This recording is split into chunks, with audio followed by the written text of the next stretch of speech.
क्रांतिकारी नमो बुधाय, जय भीम, जय भारत, जय संविधान। मैं रमन जैन और आप देख रहे हैं अध्यात्म पावर। दोस्तों, आज 13 नवंबर है और कल 14 नवंबर है। जैसा कि आपको पता है कि कल यानी 14 नवंबर को बिहार चुनाव का रिजल्ट आ जाएगा। यानी कल सुबह से ही बिहार की वोटों की गिनती शुरू हो जाएगी और पता चल जाएगा कि कौन कितने वोट से जीता है। चुनाव से पहले साथियों, मैं आपको बता दूं कि एक हंगामा हो गया है। कल रात को जिस तरह से एक ट्रक रोहतास जिले के सासाराम में घुसा, उसके बाद वहाँ पर जितने भी विपक्ष के लोग थे जो निगरानी कर रहे थे कि कहीं फिर दोबारा ये बिहार चुनाव आयोग घोटाला ना करे, इससे लोग चौकन्ने थे। रात तक लोग जगे रहे और जितने भी विपक्ष के लोग हैं, इंडिया गठबंधन और तमाम जितने भी विपक्षी दल हैं, सभी लोग तैनात थे, चौकन्ने थे कि कोई गड़बड़ी न हो जाए। लेकिन साथियों, मैं आपको बताता हूं कि अचानक में जिस तरह से एक ट्रक घुसा, उसके बाद जब वो ट्रक 3 घंटे के बाद वापस आया तो वहां पर जितने भी विपक्ष के लोग थे वो नारे लगाने लगे, वोट चोर, गद्दी चोर। तो कुल मिलाकर जो विपक्ष को डर था कि ईवीएम के साथ कहीं घोटाला ना हो जाए, वही चीज़ें जो है कल रात को देखने को मिली। अचानक में जिस तरह से ट्रक घुसा, और विपक्ष का कहना है कि सीसीटीवी जो कैमरे थे वो बंद कर दिए गए थे। सीसीटीवी कैमरे बंद करने के बाद उस ट्रक को बिना परमिशन का घुसाया गया, उसके बाद जाकर हेराफेरी की गई।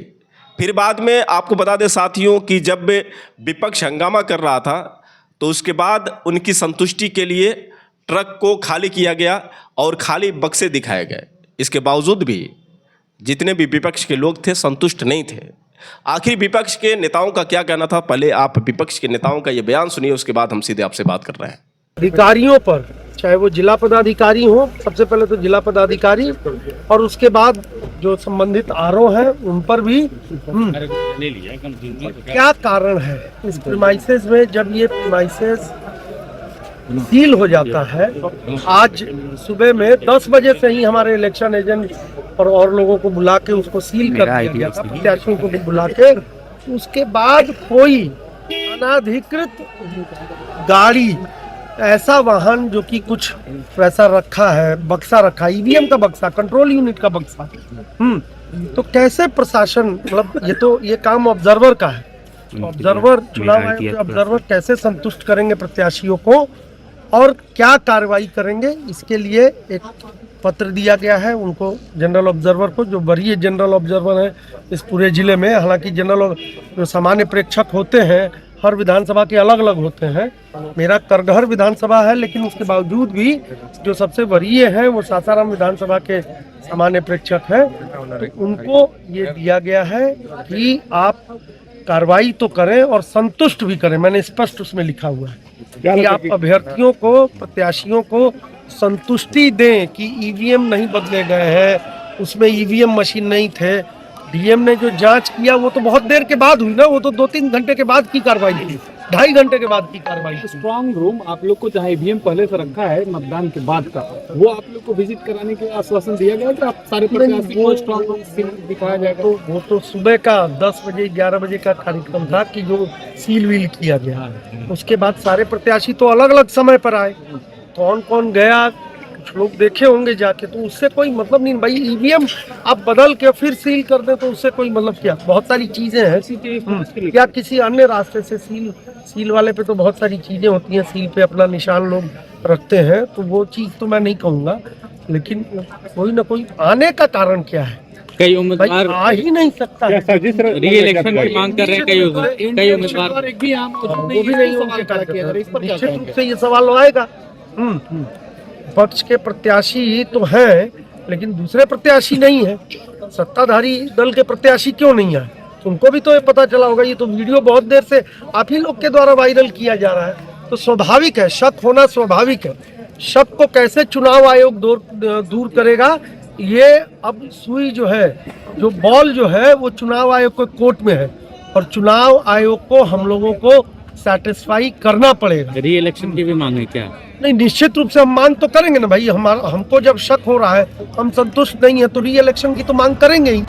तो दोस्तों, आपने सुना किस तरह से विपक्ष का ये सीधा वार है, और विपक्ष का कहना है कि आखिर क्यों 3 घंटे के बाद ट्रक वापस आया और क्यों नहीं हमने जो पहले जांच की बात की, क्यों प्रशासन हमारी बात को नहीं सुन रहा था। लेकिन जब वो सब हो गया उसके बाद प्रशासन हमें संतुष्टि देने के लिए ये सब कर रहा है। वैसे दोस्तों मैं आपको बता दूं कि जैसे ही इस हंगामे की खबर रोहतास के डीएम को मिली, तुरंत रोहतास की डीएम वहाँ पर पहुँची और वहाँ पर पहुँचने के बाद उन्होंने क्या सफाई दी, पहले आप रोहतास के डीएम का वो बयान सुनिए, उसके बाद हम सीधे आपसे बात कर रहे हैं। हम लोग के द्वारा हम लोग वहाँ पहुंचे और वहाँ पे पाया गया कि एक ट्रक जो है वो बाजार समिति में 759 में घुसा था। उसका पुलिस के द्वारा प्रॉपर चेकिंग करके लॉगबुक एंट्री किया गया था। लॉगबुक एंट्री में उसमें लिखा हुआ था कि खाली बक्सों से भरा ट्रक है। उसके पश्चात वहाँ पे जो अभ्यर्थी, उनके जो कैंडिडेट्स, उनके जो ऑथराइज्ड वहाँ पे पर्सनल थे, वो लोग भी उपस्थित थे। उनके समर्थक भी भारी संख्या में वहाँ उपस्थित थे। उन सभी के समक्ष उस ट्रक को खोला गया और उस ट्रक का में बहुत सारे स्टील के डब्बे पाए गए। हर एक डब्बा निकाला गया वीडियोग्राफी में और वहाँ पे उपस्थित अभ्यर्थियों के समक्ष सारे डब्बे खाली पाए गए।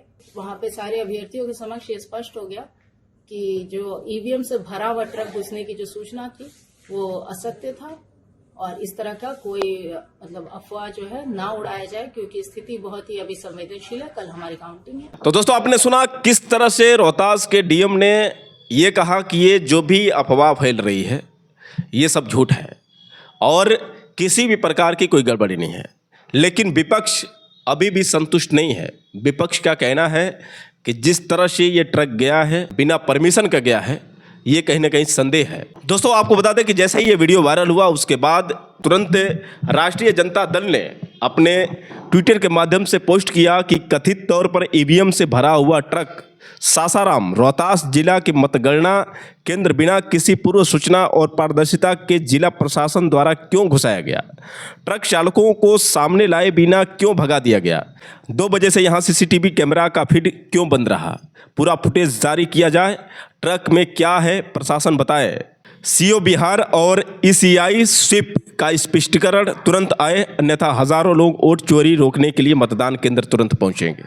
वहीं एक और ट्वीट जो है राष्ट्रीय जनता दल द्वारा देखने को मिला, मुजफ्फरपुर स्ट्रांग रूम का कैमरा बंद, सभी जिलों में ऐसे ही खबरें लगातार आ रही हैं, चुनाव आयोग का ध्यान किधर है या जानबूझकर ऐसा करवाया जा रहा है। प्रधानमंत्री मोदी और गृह मंत्री अमित शाह का सारा ध्यान देश की रक्षा और आंतरिक सुरक्षा को छोड़कर बिहार चुनाव की मतगणना में धांधली करवाने पर है।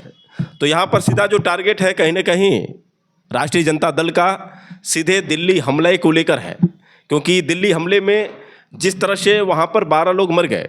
आपको पता होगा साथियों कि 10 नवंबर को दिल्ली के लाल किले के रेड लाइट के पास जिस तरह से ब्लास्ट हुआ, एक कार में धमाका हुआ जिसके कारण लगभग कई कार चपेट में आ गए और वहाँ पर जितने भी लोग थे दहशत में आ गए, क्योंकि वहाँ पर जिस तरह से वो धमाका हुआ लगभग 12 लोगों की मरने की पुष्टि हो चुकी है और कई लोग जो घायल हैं, जो अस्पताल में ज़िंदगी और मौत से जंग लड़ रहे हैं।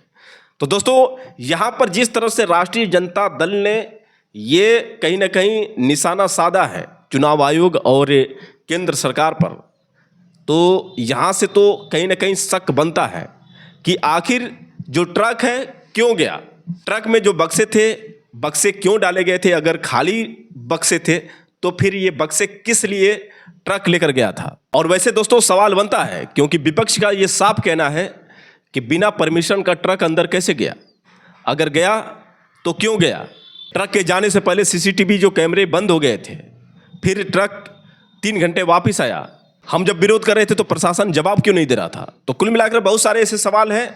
आपको दोस्तों क्या लगता है, क्या वास्तव में ईवीएम की चोरी हो रही है, क्या वास्तव में फिर से चुनाव आयोग धांधली कर रहा है, क्या फिर से दोबारा एनडीए सरकार बनाने के प्लान में ये मतदाताओं के साथ धोखा है, क्या वास्तव में फिर से जनता की उम्मीदों पर कहीं ना कहीं पानी फेर देगी ये एनडीए सरकार।